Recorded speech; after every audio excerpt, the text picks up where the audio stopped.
अस्सलाम वालेकुम dear students.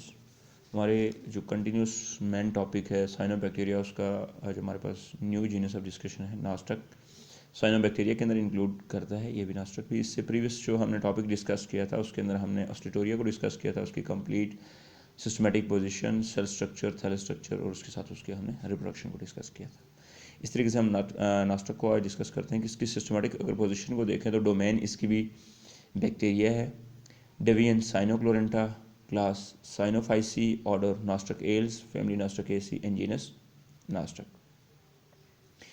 First of all हम इसके हैबिटेट के हवाले से देखते हैं कि कौन कौन से हमें इन्वायरमेंट के अंदर हमें ये मिलता है ना। मेजरली हमें ये टेरेस्ट्रियल इन्वायरमेंट के अंदर भी मिलता है और फ्रेश वाटर के अंदर भी मिलता है। और फिर उसके साथ हम देखेंगे कि ये हमें एपीफाइट्स के तौर पे भी, फ्री फ्लॉट के तौर पे भी और सबस्ट्रेटम के साथ अटैचमेंट के तौर पे भी हमें मिलता है। अब पॉइंट इसका जो है फर्स्ट है वो है Nostoc is filamentous blue green algae. Genus comprise nearly 29 species के। इस जो जीनस है नास्टक, इसके अंदर 29 स्पीशीज़ की पाई जाती हैं। Filaments form colonies. फिलामेंट इसका अनब्रांच होता है लेकिन ये आपस में कॉलोनीज बना के रहते हैं। नंबर 4 हमारे पास पॉइंट है found in fresh water pounds, और ये हमें मेजरली फ्रेश वाटर पाउंड्स के अंदर भी हमें ये मिलते हैं, मॉइस्ट सॉइल्स के अंदर भी हमें ये मिलते हैं। और नंबर 6 है मे इंटरमिंगल्ड विद मॉसिस, और जहाँ पे मॉसिस डैम प्लेसेस के ऊपर ग्रो कर रहे हैं वहाँ पे माइट भी पॉसिबल इनके साथ मिक्सड अप ये भी ग्रो कर रहे होते हैं। नंबर 7 है हमारे पास अटैच विद सबस्ट्रेटम और फ्लॉट फ्रीली, कि अटैचमेंट बना के भी सर्वाइव करते हैं सबस्ट्रेटम के साथ और फ्रीली वाटर सरफेस के ऊपर भी फ्लॉट कर रहे होते हैं। नेक्स्ट वन है may found in fast moving stream waters. इससे नेक्स्ट वन हमारे पास नंबर 9 है पॉइंट नास्टक डेवलप म्यूसिलेज। एक तो इंडिविजुअल जो इसका जो ट्राइकॉम होगा वो जो सेल होंगे अपने सराउंड में म्यूसिलेज को सेक्रीट करेंगे, लेकिन ओवरऑल जो इसकी जो पूरी फिलामेंटल स्ट्रक्चर होती है उसके सराउंड में भी क्या करते हैं कि ये म्यूसिलेज को सेक्रीट करके ओवरऑल जो कॉलोनी होगी उसको एक कम्पैक्ट स्ट्रक्चर देते हैं इनमें। और मीन के जो स्ट्रक्चर्स बनाएगी कॉलोनी उसके अंदर हमें ये फिलामेंट्स एम्बेडेड नज़र आएंगे। जो एम्बेडेड हमें नज़र आएंगे वो इस म्यूसिलेजिनियस शीट की वजह से आएंगे। अब यहाँ पे देखिएगा जहाँ पे पॉइंट 4 के साथ हमने डिस्कस किया कि ये कॉलोनीज डिवेल्प करते हैं। तो डेवलप बिग कॉलोनीज नास्टक प्रूनिफॉर्म, इसकी जो कॉलोनी है राउंड अबाउट इसका जो डायमीटर होता है 25 सेंटीमीटर तक इसका डायमीटर होता है, जो एक लार्जेस्ट कॉलोनी डेवलप करता है। इससे नेक्स्ट वन हमारे पास पॉइंट है some species grow as a endophytes. ये एंडोफाइट्स के तौर पे भी इसकी कुछ स्पीशीज ऐसी ग्रो करती हैं जो लिवर वॉट्स के इनसाइड ग्रो कर रही हैं, या एंजियोस्पर्म्स। एंजियोस्पर्म्स मीन के जो हायर प्लांट्स हैं, फ्रूट यील्डिंग प्लांट्स हैं, जिनके जो सीड्स हैं फ्रूट के अंदर इन्वेल्प्ड होते हैं, क्लोज होते हैं, उनके अंदर ये एज अ एंडोफाइट्स मीन के इनसाइड उनके ये ग्रो कर रहे होते हैं। इससे नेक्स्ट वन है नास्टक कम्यून, जो कॉमनली हमारे यहाँ जो फ्रेश वाटर है इसके अंदर भी पाया जाता है। कोटली जो रीजन है इसके जो फ्रेश वाटर के सोर्सेज हैं इनके अंदर भी फॉर्म कॉलोनीज ग्लोबुलर, और इसकी जो कॉलोनीज होती है नॉर्मली क्या उनकी जो स्ट्रक्चर होती है ग्लोबुलर स्ट्रक्चर होती है। डैम सॉइल और रॉक्स के ऊपर भी ये ग्रह कर रहे होते हैं। स्पेसिफिकली अगर इनको मरी के जो रीजन है नास्टक कम्यूना के उनके अंदर ये मेजरली ये पाया जाता है पाकिस्तान के अंदर। अब अगर हम इसकी वेजिटेटिव प्लांट बॉडी के हवाले से डिस्कस करें तो ईच कॉलोनी में स्मॉल और लार्ज, क्योंकि ये जो कॉलोनी डेवलप करते हैं ये स्मॉल भी हो सकती है और लार्ज भी हो सकती है। मीन के ये 8 सेंटीमीटर डायमीटर तक की मेजरली एवरेज जो इनकी जो कॉलोनीज होती हैं उनका जो डाया होता है वो 8 सेंटीमीटर तक होता है। कॉलोनीज आर ऑलिव ग्रीन और ब्लू ग्रीन, जो इनकी कॉलोनी की ओपिनियंस होती है कि ब्लूश ग्रीन पिगमेंट की वजह से ऑलिव ग्रीन भी हो सकती हैं और ब्लू ग्रीन भी हो सकती हैं। कॉलोनीज मे बी ग्लोबुलर और इरेगुलर शेप। स्मूथ मीन के ग्लोबुलर उनकी स्ट्रक्चर भी हो सकती है, कम्पैक्ट रेगुलर उनकी स्ट्रक्चर भी हो सकती है, और इनके अंदर जो अरेंजमेंट है सेल की वो इरेगुलर भी हो सकती है।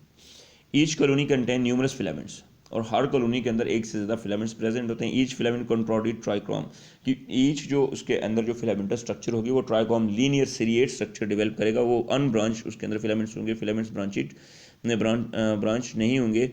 सराउंडेड विद म्यूसिलेज, और इसको सराउंड किया हुआ होगा म्यूसिलेजिनस शीथ ने। Filaments are unbranch row of rounded और oval cell chain of beads like appearance, कि जो इसके अंदर ये लास्ट पॉइंट ज़रा देखिएगा, जो फिलामेंट्स होगा वो अनब्रांच होगा, उसके अंदर जो सेल्स होंगे और राउंडेड भी हो सकते हैं, ओवल शेप सेल्स भी हो सकते हैं। वो सेल अपने आप को क्या करेंगे चेन की फॉर्म में अरेंज करेंगे जो बीड लाइक स्ट्रक्चर्स बनाएंगे। और इसके अंदर majorly all cells are not in similar, ये नेसेसरी भी नहीं है कि जितने भी इसके अंदर सेल्स हों उन तमाम की जो मार्फोलॉजी हो वो सेम हो। इसी नेक्स्ट वन अगर हम सेल स्ट्रक्चर्स के हवाले से डिस्कस करें तो ईच सेल्स राउंडेड और ओवल यूजुअल स्ट्रक्चर। कॉमनली जो इनके अंदर जो स्ट्रक्चर्स पाई जाती हैं वो राउंड और ओवल शेप के सेल्स होते हैं। Cell wall enclose the protoplast, के सेल वॉल ने इनक्लोज किया होता है प्रोटोप्लास्ट को, जिसके अंदर क्रोमोप्लाज्म और सेंट्रोप्लाज्म प्रेजेंस होते हैं। मेजरली इनके अंदर एब्सेंट होता है न्यूक्लियोसिस्टोन प्रोटीन, इनके अंदर एब्सेंट होती है, क्लोरोप्लास्ट इनके अंदर एब्सेंट होता है, बट इनके अंदर थैलाकाइड प्रेजेंट होती है जिसके अंदर फोटोसिंथेसिस हो रही है। क्योंकि हमने ये कहा कि ये क्या होते हैं, फोटोसिंथेटिक नेचर होते हैं, तो इट्स मीन कि अगर इनके अंदर क्लोरोप्लास्ट प्रेजेंट नहीं है तो थैलाकाइड्स इनके अंदर प्रेजेंट होती है जिसके अंदर फोटोसिंथेसिस के जो रिएक्शंस होते हैं वो क्या होते हैं, कैरी होते हैं।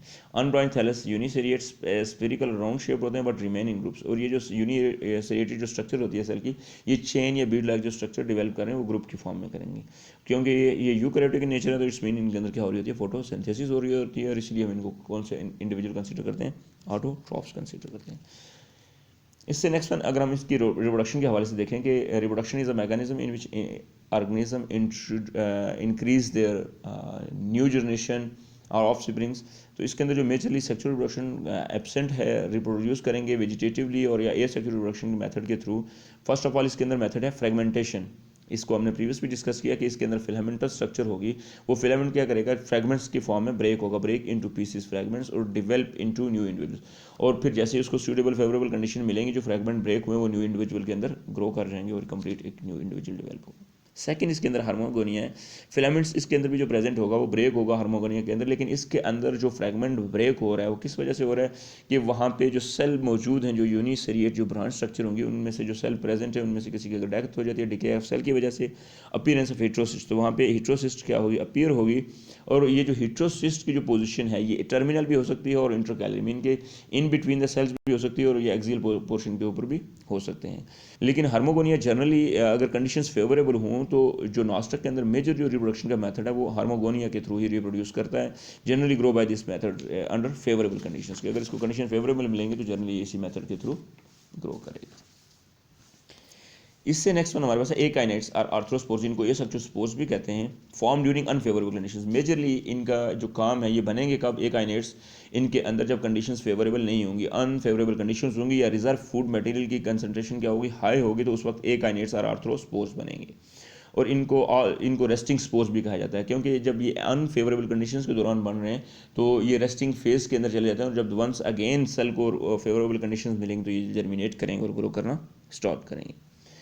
अब इनके अंदर थिक, इनकी जो एकाइनेट्स की जो वॉल होती है वो हाईली थिक्ड होती है, थिक्ड वॉल होती है, और इनके अंदर high reserve food material present होता है, जैसे साइड के अंदर ये देखिएगा मेंशन है RFM, रिजर्व फूड मटेरियल।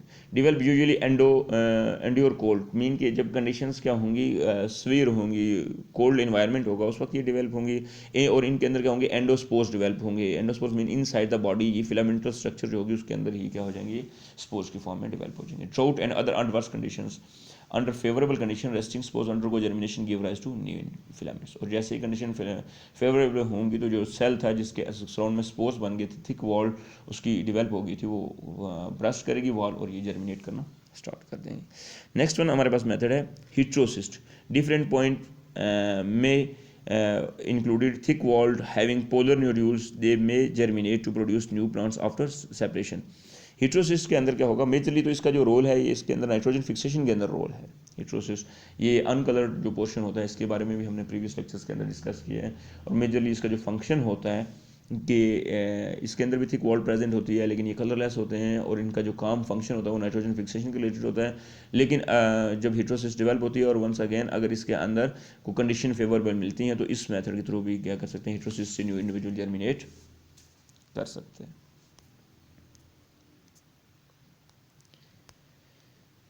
इससे नेक्स्ट वन देखिएगा, ये नास्टक का जनरल ग्राफिकल लाइफ साइकिल दिया गया कि एक हमारे पास जो जीनस जिसको हमने नास्टक डिस्कस किया, इसके अंदर देखिएगा हिट्रोसिस्ट इसके अंदर डेवलप हो रही है फर्स्ट ऑफ ऑल।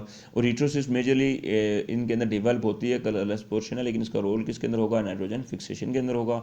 आर्थ्रोस्पोर्स और एकाइनेट्स इनको कहते हैं, मीन कि ये वो स्पोर्स हैं जब अनफेवरेबल कंडीशंस के दौरान ये डेवलप होंगे, और फेवरेबल कंडीशंस आने के ऊपर ये क्या करेंगे, स्पोर्स के सराउंड में जो थिक वॉल प्रेजेंट होगी वो ब्रस्ट कर जाएगी और न्यू इंडिविजुअल ग्रो कर जाएगा। और हमने इससे ऊपर जो फर्स्ट इसके ऊपर हार्मोगोनिया है, ग्राफिकल रिप्रेजेंटेशन के अंदर देखिएगा, हार्मोगोनिया के हवाले से हमने ये डिस्कस किया था कि जैसे ही कंडीशंस अगर फेवरेबल हों तो नास्टक मेजरली इस मेथड के थ्रू क्या करता है, ये रिप्रोड्यूस करता है। अब इसका आपको एक्टिविटीज़ के हवाले से फर्स्ट क्वेश्चन दिया गया कि draw the structure of Nostoc cells के, नास्टक सेल्स की अपने डायग्राम, लेवल डायग्राम बनानी है।